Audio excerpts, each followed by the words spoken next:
గోంగూర ఎండి మెత్తాళ్ల curry కోసం ముందుగానే ఉల్లిపాయలు, టమాటాలు, పచ్చిమిరపకాయలన్నీ కోసి రెడీగా పెట్టుకోవాలి. తర్వాత గోంగూరను శుభ్రంగా కడిగి పచ్చిమిరపకాయలు వేసి ఉడకబెట్టుకొని గ్రైండ్ చేసి పెట్టుకోవాలి. చేపలను వేడి నీళ్ళల్లో వేసి బాగా కడిగి శుభ్రం చేసి పెట్టుకోవాలి. తర్వాత పొయ్యి మీద కడాయి పెట్టి నూనె వేసి నూనె హీట్ అయిన తర్వాత పోపు దినుసులన్నీ వేసుకోవాలి. అవి బాగా ఫ్రై అయిన తర్వాత ఉల్లిపాయలు వేసి సాల్ట్ వేసి బాగా మగ్గించుకోవాలి. టమాటాలు కూడా వేసి మగ్గించుకోవాలి. అవి మగ్గిన తర్వాత అల్లం వెల్లుల్లి పేస్ట్ వేసి బాగా కలిపి ఫ్రై చేసి మగ్గించుకోవాలి. అవి బాగా మగ్గిన తర్వాత కారం, పసుపు, ధనియాల పొడి వేసి బాగా కలుపుకొని ఫ్రై చేయాలి. తర్వాత మనం శుభ్రంగా కడిగి పెట్టుకున్న చేపలను కూడా వేసి కొంచెం నీళ్లు వేసి కూరను ఉడికించుకోవాలి.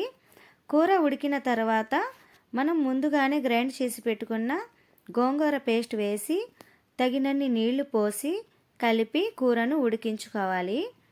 మధ్యలో కలుపుకుంటూ ఉడికించుకోవాలి, లేకపోతే అడుగున మాడిపోతుంది. ఈ కూర వేడివేడి అన్నంలో కలుపుకొని తింటే చాలా అద్భుతంగా ఉంటుంది, చాలా బాగుంటుంది. మన అమ్మమ్మ కాలం నాటి వంట చాలా బాగుంటుందండి. చాలా సింపుల్ ప్రాసెస్లో చేసి చూపించాను. ఈ వీడియో నచ్చితే లైక్ చేయండి, షేర్ చేయండి. మరిన్ని ఇలాంటి వీడియోస్ కోసం మా ఛానల్ని సబ్స్క్రైబ్ చేసుకోండి.